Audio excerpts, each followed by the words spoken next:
Mirada Económica. ¿Cómo les va? Mirada Económica en el aire. Como nunca, el tema de la salud en primera plana. La reforma a las ISAPRES presentada por el gobierno, la reforma al FONASA también presentada por la moneda Nicolás Vial. Así es, lo privado y lo público que de todas maneras empiezan a entrar en conflicto, aunque se quiera mejorar. Evidentemente, con esta reforma integral de la salud que presentó el gobierno de Sebastián Piñera, se abren varios frentes.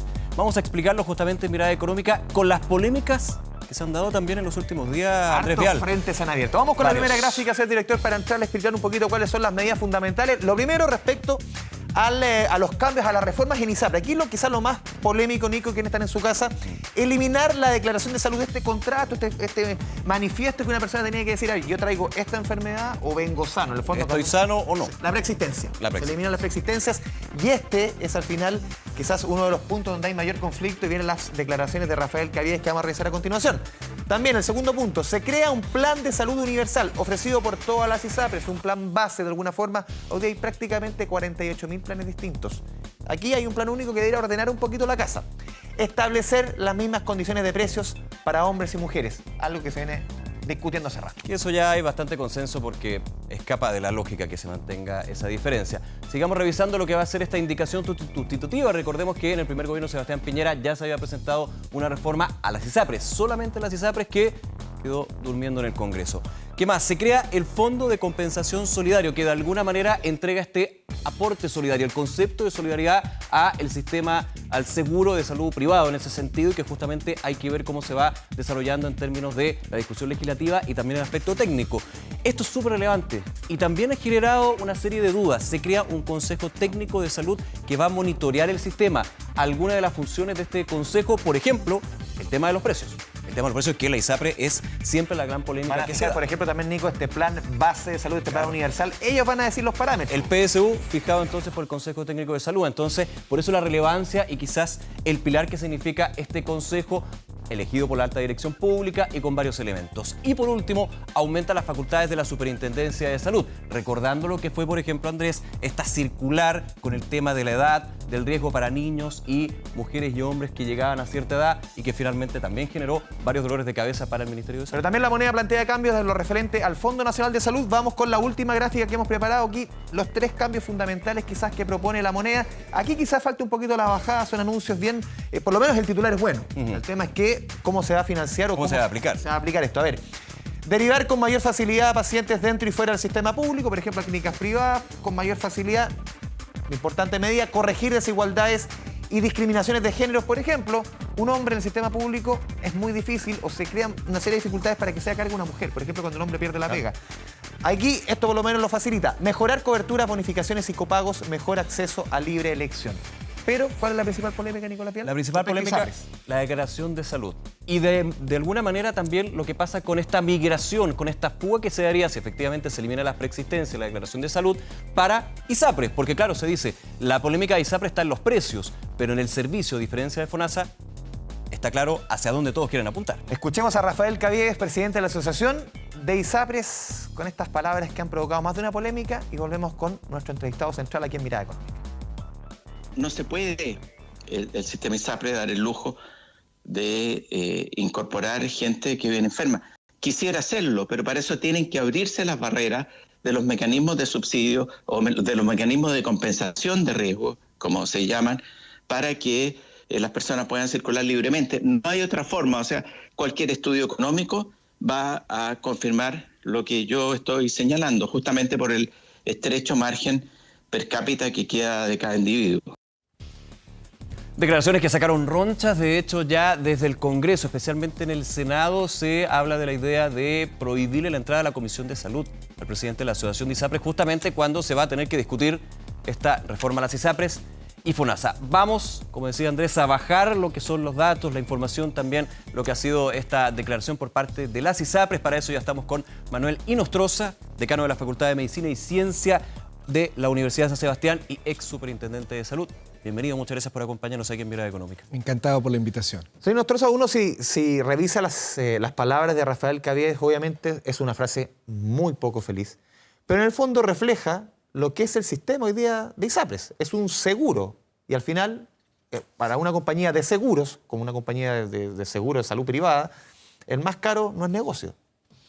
A ver, yo he comentado que la frase de Rafael Caviedes tiene una connotación equívoca, a mi juicio, en dos dimensiones. Primero, la dimensión técnica es una muy mal manera de explicar el tema de las preexistencias, porque efectivamente los seguros privados individuales, y el sistema ISEPRE sigue teniendo este pecado de origen, ser un seguro individual, adolece de un problema de falla de mercado, como se le conoce, que es que por las simetrías de información se produce selección adversa de los afiliados y lo que hacen los seguros privados es tratar de hacer selección de riesgo, es decir, no inscribir ni a enfermos ni a adultos mayores, por ejemplo. Que tengan menos riesgo y que finalmente usen menos este seguro. Ahora, el punto es que más que ufanarse de eso, como eso cualquier economista de salud lo sabe, precisamente en los mercados de seguro, en donde hay además una obligatoriedad de seguridad social, porque se financia no con un aporte voluntario, sino que eso se financia con el 7% de cotización de seguridad social, es que eso hay que regularlo y corregirlo. O sea, más que ufanarse de eso, en el caso de la situación chilena, en lo que llevamos muchos años es tratando de corregir esa imperfección de mercado, más que ufanarse de que, mire, así funcionamos. Eso es lo primero. Y políticamente, por cierto, es una muy mala entrada porque ya hemos visto el efecto que produce. O sea, hacer esa declaración a puertas de iniciar el debate. Entonces, por cualquier lado, ni técnico ni políticamente fue una frase afortunada. A ver, pero viendo el contexto también de la frase, porque la frase sola evidentemente es súper polémica, es súper terrible, pero cuando uno va al detalle y el aspecto técnico que apunta el presidente de la Asociación de ISAPRE, Rafael Caviedes, él dice, el problema aquí es que si yo dejo entrar a gente enferma, van a entrar muchos de FONASA porque obviamente quieren un mejor sistema de salud en términos de seguro que es ISAPRES. Y eso va a desestabilizar el sistema de ISAPRES y eso finalmente afecta a aquellos quienes son actualmente cotizantes. Bueno, por eso te digo. Por eso él dice, se necesita un mecanismo para compensar desde el Estado lo que sería ese traspaso. Es que mira, ¿cuál es el pecado de origen en el caso chileno? Y que hemos tratado de cambiarlo hace muchos años y hasta ahora no se ha podido. Es que si esto fuera un seguro individual complementario adicional, no hay ningún problema con que haya el tema de las preexistencias. De hecho, los seguros complementarios en salud tienen preexistencia, ¿sí? El punto es que hoy día el sistema chileno tiene la particularidad única en el mundo de que ahí donde hay seguridad social, 7% obligatorio, y donde en la mayor parte de los países desarrollados hay principios de seguridad social, solidaridad total, no discriminación por sexo ni por edad, fondos de compensación de riesgo. De hecho, así funciona, por ejemplo, uno de los mejores sistemas de salud hoy día en el mundo, que es el modelo holandés, que es actores privados, pero con lógica de seguridad social. No hay preexistencia, no hay cautividad y hay libre movilidad. Entonces, el punto chileno es que Chile tiene una lógica de seguro individual para el 85% del plan de salud que se comercializa, con una lógica de cotización obligatoria en salud. El problema es que es un híbrido, finalmente. Y por lo tanto, está lo ese público y está híbrido lo privado. exactamente. Entonces, ese híbrido es lo que siempre se ha tratado de corregir. Recordemos que esto se intentó en la reforma del auge. Nosotros en la reforma del auge intentamos que 4% del 7% fuera un fondo solidario. Y hay que recordar que en aquella época el planteamiento es, si ustedes quieren el auge, tienen que renunciar a la solidaridad del 4%. Y lo que hizo políticamente el gobierno de la época fue decir, ok, para tener el auge, vamos a renunciar a la solidaridad de 4 puntos de 7 y después haremos la reforma. Ahora, el punto es que llevamos ya Quedó ahí, 9 no se hizo años el cambio. desde el 2010 intentando hacer la reforma porque, por ejemplo, ¿qué es lo que gatilló la discusión de reforma en la actualidad? Fueron los fallos del Tribunal Constitucional en agosto del 2010 y los fallos de las Cortes de Apelaciones en enero del año 2010, cuestionando la tarificación de riesgo individual por un lado y las tablas de factores de riesgo individual por otro.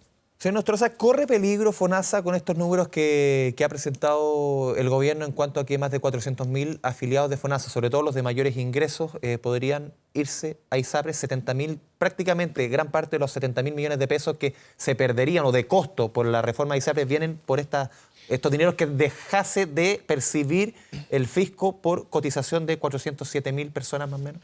No, yo creo que no corre peligro en la medida que hacemos dos cosas. Una, que es lo que está planteado finalmente, es la explicación que surgió hoy día. Yo creo que también fue lamentable que ayer se dejara correr esto del informe financiero sin ninguna explicación. 70.000 millones versus los 1.000 millones. Claro, porque Que de hecho el ministro Blumen tuvo que entrar a detallar lo que ya estaba detallado. Efectivamente. Entonces, lo primero es que se aclara es que este costo no es de plata al sistema ISAPRE, sino que es la plata que se le debe poner al FONASA precisamente para eventualmente, ¿no es cierto?, compensar la fuga de afiliados que podría darse, que personas que hoy día pagan su 7% en FONASA, al ver que el sistema ISAPRE podría quedar como un mejor sistema con esta lógica de seguridad social, si es que lo corregimos completamente, podrían migrar. Y ahí me imagino yo que el efecto neto que han calculado es que se dejan de gastar ciertas prestaciones, porque igual esas personas estarían gastando prestaciones de salud en FONASA, pero como también se dejan de recibir ingresos por el 7%, el neto son aproximadamente estos 70.000 millones. Entonces, en la medida en que el Estado dice, yo cualquier diferencia de financiamiento que se produzca al FONASA hoy la voy a compensar en la misma cantidad, se cubriría el problema y FONASA no sufriría una merma y por lo tanto esas personas que migrarían al sistema privado, si es que migran, verían compensado el FONASA el problema de financiamiento. Entonces, no es plata que vaya al ISAPRE, sino que es plata para reforzar el déficit que se produzca de financiamiento en el FONASA. Ahora, lo segundo que hay que hacer... que se estabilice el sistema. Lo segundo que hay que hacer es mejorar el FONASA. Es que ahí va el tema. Y entiendo que para eso va el otro proyecto y habrá que discutir si eso realmente lo mejora en toda su magnitud, como para que ojalá nadie quiera irse al sistema ISAPRE, digamos, de los que hoy día están en el FONASA, porque sienten que el FONASA mejora las coberturas y se hace competitivo respecto al Y que finalmente sería el gran remedio de esta situación, que fuera competitivo lo privado con lo público y que de hecho lo público fuera hasta más atractivo que lo privado, que eso ya es bastante alto de alcanzar, pero ahí está, es el desafío. A ver, los invito a revisar justamente declaraciones que se han dado durante la semana en torno a esta discusión, esta eventual fuga prácticamente de 407.000 afiliados de FONASA a ISAPRE, es el coste que podría tener para el sistema público. A ver, los peligros, los números, lo que discutíamos acá, 70.000 millones de pesos que costaría el tema de ISAPRE, 1.000 millones que costaría lo de FONASA. El gobierno hay que saber explicar. Escuchemos declaraciones y seguimos discutiendo un tema candente como esta reforma, esta cirugía mayor que propone la moneda a la salud en nuestro país. Yo creo que va a ser muy importante, o sea, si con mi mismo 7% veo que en el sistema privado accedo a un plan mejor que el plan FONASA, va a haber un incentivo grande a migrar. Haría que la gente que tiene la capacidad de pago para estar en ISAPRE y que hoy día está cautiva en FONASA por alguna preexistencia, pase. Entonces estamos hablando que la gente que tiene mayor ingreso y que hoy día tiene una preexistencia estaría pasando a ISAPRE. Esas personas se llevan el 7% y además se profundizaría el desfinanciamiento de FONASA, que va a seguir atendiendo un porcentaje mayoritario.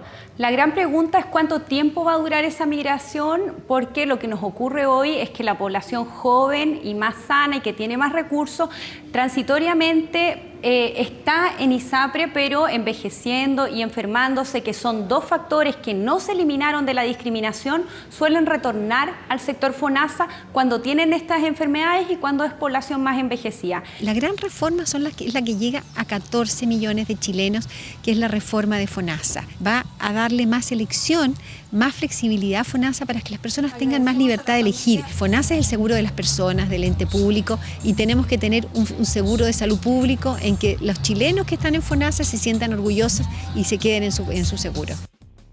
Bien, distintas declaraciones sobre este tema y me quiero quedar con la última de la subsecretaria Daza Manuel Inostroza, porque ella dice, la gran reforma es la de FONASA, la gran reforma es la del 80% de los chilenos que están en este sistema de salud. Pero he escuchado críticas que dicen que, como se ha visto en los proyectos, más bien todo apunta a ISAPRE, que FONASA no terminaría siendo un cambio radical de funcionamiento, sino que más bien temas accesorios y que el centro está puesto justamente en el sistema privado. ¿Cómo lo ha visto usted? Mire, yo solo quisiera agregar a todo esto, antes de entrar a tu pregunta, dos cosas adicionales a lo que estamos. Hoy, para que ustedes tengan el dato, entre 400.000 a 600.000 personas al año se mueven entre FONASA y ISAPRE. O sea, esto no son compartimentos estancos. Siempre está gente que para acá, para allá por diferentes razones. Mueve porque perdió el empleo y se cambia de ISAPRE a FONASA, porque le subieron el sueldo y se cambia de FONASA a ISAPRE, un adulto mayor que le subieron mucho el precio, se cambia de ISAPRE a FONASA, en fin. Y siempre se ha dado el movimiento. Siempre se ha dado el movimiento. Lo que pasa es que el efecto neto tal vez a veces puede ser muy poco y se ven pocas variaciones. Pero mucha gente se está movilizando de un lado a otro. 3% de la población no es menor, 600.000 personas. Por eso te digo, es mucha gente. Ese es como primer dato. Segundo, nosotros, cuando yo estaba en la Universidad Andrés Bello, ahora estoy en la Universidad San Sebastián, hicimos un estudio que publicamos y de hecho fue comentado en varios medios, en donde nosotros simulamos distintos escenarios.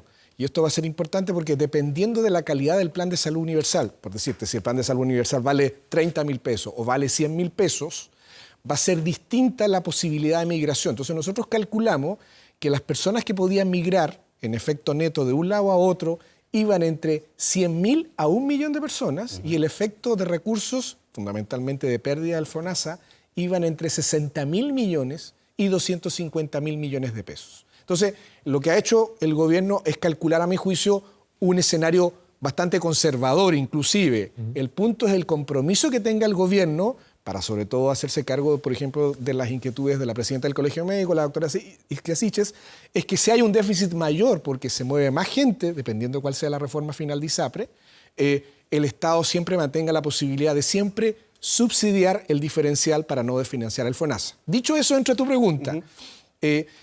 Por ahora, hasta ahora, hay solo 3 cambios en el caso del FONASA, que yo creo que los 3 cambios van en la dirección correcta de hacer más competitivo el FONASA, sobre todo en la modalidad libre elección.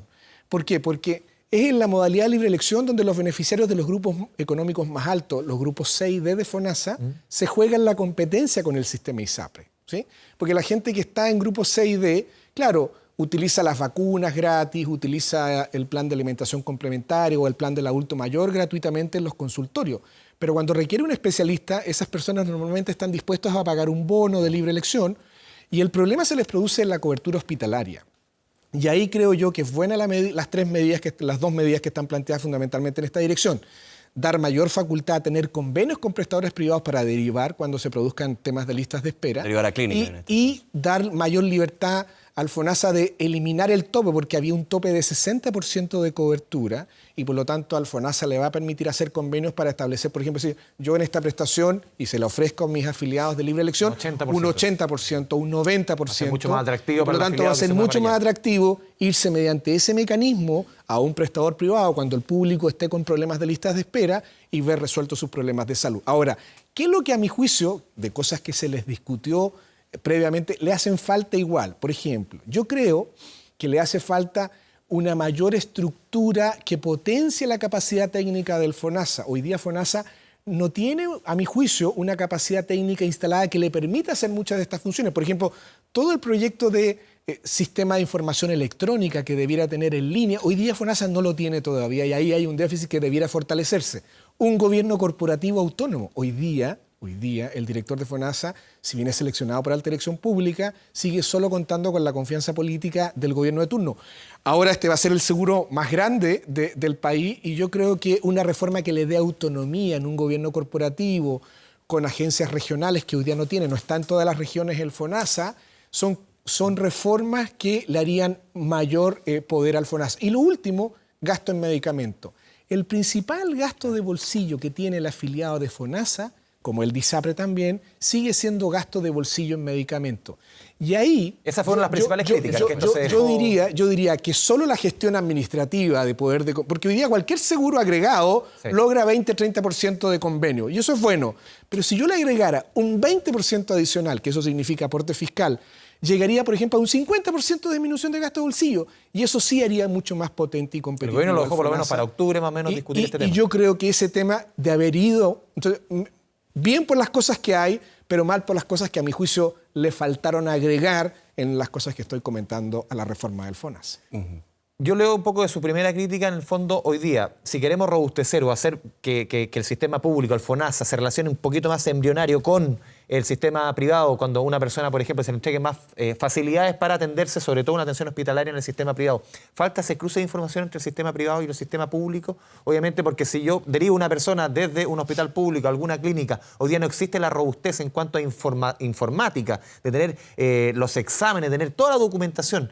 Hoy día es muy engorroso. Exactamente, y de hecho ha habido esfuerzos de tecnología, de ficha clínica electrónica que han sido infructuosos y yo creo que ahí falta una mayor capacidad institucional con el que hoy día el FONASA no cuenta. ¿Y eso necesita ley?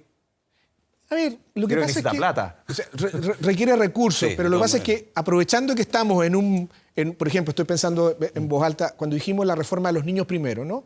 hay una reforma que fortalece las capacidades técnicas del Sename, ¿no?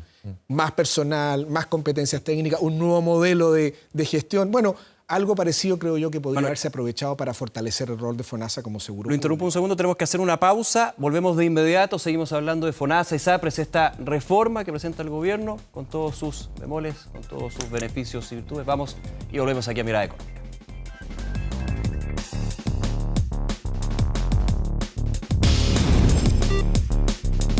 Mirada Económica. Mirada Económica. Volvemos a Mirada Económica con un tema que siempre apasiona, el tema de la salud, esta reforma, esta cirugía mayor que plantean en La Moneda. Estamos conversando con Moreno Nostroza, ex superintendente de salud.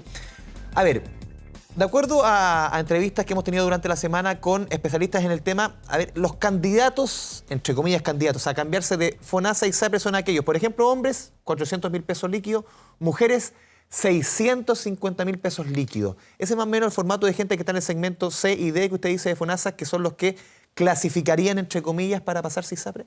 Sí, ahí hay un público objetivo, digamos, que es el que hoy día incluso se está moviendo, como te digo, regularmente. O sea, cuando te estoy hablando de que entre 400 y 600.000 personas todos los años se cambian, son precisamente en esos rangos de remuneración de 400.000, 600.000. Recordar que la renta promedio del sistema ISAPRE, para que ustedes vean, es 1.200.000 pesos. Sí, la renta promedio hoy del sistema ISAPRE, muy por sobre la renta promedio del país. El sistema de FP de 800.000 pesos, un poquito, o sea, son 300.000 pesos de diferencia, pero no se condice con la realidad del país. Claro. Exacto. Ahora, nuevamente, todo esto va a depender de cuál es la calidad del plan de salud universal y cómo está construido. Ahí está la discusión, ahí está quizás la columna vertebral de la gran reforma de ISAPRE, este famoso PSU, que no es la prueba de selección universitaria, sino que este plan de salud universitaria. Claro, porque en estricto rigor, el cotizante hoy día promedio cotiza en el sistema público, en el sistema privado de ISAPRE 120.000 pesos mensuales. Esa es la cotización promedio, ¿sí? Gente que cotiza mucho más y gente que, por cierto, menos. Pero el promedio son 120.000. Entonces, si yo le aplico eso el número de cargas que hoy día tiene el sistema, que son 0,7 cargas por afiliado, te está quedando un margen como del orden de 65.000, 70.000 pesos per cápita para gastar por persona. Entonces, por ejemplo, si el plan de salud universal se acerca a ese máximo, o sea, prácticamente se lleva todo para el promedio, bueno, probablemente hay mucha gente también del sistema ISAPRE que gasta mucho menos, que le va a ser muy difícil alcanzar el plan de salud universal. Y esa gente incluso podría verse obligada a comprar un plan o migrar al FONASA, porque no le va a convenir. De hecho, la crítica de algunos parlamentarios ha sido esa, de que finalmente es un buen negocio para la ISAPRE porque va a tener que igual tomar un seguro complementario para poder abultar lo que ha sido el PSU. De alguna manera le baja lo que era el plan anterior. Pero lo otro también es que si el plan es más bajo, con tal de decir, mire, para evitar esta fuga, yo digo ya el plan entonces lo voy a fijar en 40.000 pesos, ¿sí? Entonces ahí más gente va a poder financiar el PSU y el resto te va a quedar para establecer coberturas adicionales. Ahora, lo importante y yo creo que lo positivo de esta reforma, en que yo encuentro que tiene un planteamiento positivo, es que al establecer un plan de salud único y un fondo de compensación de riesgo, y a lo menos eliminando las diferencias por sexo, ese plan de salud universal para gran cantidad de la población, y además si tiene seguro catastrófico incluido, debiera ser suficiente para también no caer en gastos adicionales que a veces lo único que hacen es generar este efecto inflacionario en el gasto en salud, que es lo que también nos quejamos, ¿no? En la medida en que el sistema está construido de tal manera para gastar prestaciones, gastar exámenes, gastar más, al final, bueno, eso los clientes a fin de año lo ven reflejado en el incremento del precio. Entonces, la idea también de esta idea del plan universal con todos estos elementos ayuda. Lo que yo creo que es insuficiente, y lo he criticado ya en las entrevistas que he dado al respecto, es que no me explico por qué no se elimina la diferencia por edad. Hasta ahora aparece que se va a mantener. ¿Eso es lo que busca este fondo solidario, este fondo de compensación, no lo logra? Lo que pasa es que la experiencia holandesa, que incluso se cita en el texto, demostró internacionalmente que es posible un plan con tarifa plana, un plan único. Los holandeses tienen un plan único, una vez al año se cambian, igual como se pretende acá, tiene fondo de compensación y la tarifa es plana. Allá en Holanda, los niños, los viejos, las mujeres y los hombres pagan exactamente lo mismo al interior de cada ISAPRE. Y por lo tanto, la ISAPRE compite básicamente ¿por qué? Por ofrecer este mismo plan en una buena o mejor red que la del otro, y a un precio que resulte ser razonable, pero que es el mismo. En cambio aquí habría una diferencia mayor para los adultos mayores y más baja para los jóvenes. Y esa, a mi juicio, no va a volar. Además está el fallo del Tribunal Constitucional que ya dijo que es inconstitucional discriminar por razones que son ajenas a la voluntad. Y que más ajeno a la voluntad que nacer hombre o mujer y que envejecer. Y que finalmente y por lo tanto congelando el tampoco pasaría, en mi opinión, el filtro de constitucionalidad. Lo único que yo presupongo de haberlo puesto, porque además es lo mismo que paralizó el proyecto de Piñera 1. Piñera envió el proyecto el 2012. ¿Y por qué se paralizó ese proyecto el 2013? Porque el Ejecutivo envió una indicación estableciendo 4 tramos de edad. Y eso no respetaba el acuerdo de la Comisión Presidencial en la que yo fui parte, yo fui uno de los miembros de la Comisión Presidencial, que trabajamos este proyecto de ley y la propuesta nuestra era tarifa plana, no diferenciar por tramos de edad. Entonces, lo único que yo creo que hay detrás es que ese punto, como se sabe que fue un tope, tal vez se ponga con tal de que sea una variable de negociación y se aparezca bajando en el marco de la negociación parlamentaria. Pero de lo contrario, no logro entender por qué tropezar con la misma piedra que ya hace 7 años impidió el acuerdo de esta reforma. Una discusión que va a dar para largo. Manuel Nostroza, muchas gracias por esta conversación con Mirada Económica. Muchísimas gracias. Chao, chao. Don Nicolás, debía al programa. Bien, y a ustedes, como siempre, muchísimas gracias por acompañarnos. @Mirada Económica para sus dudas, consultas y comentarios. Como siempre, la invitación a que sigan con toda la información aquí en Canal 24 Horas. Nos vemos.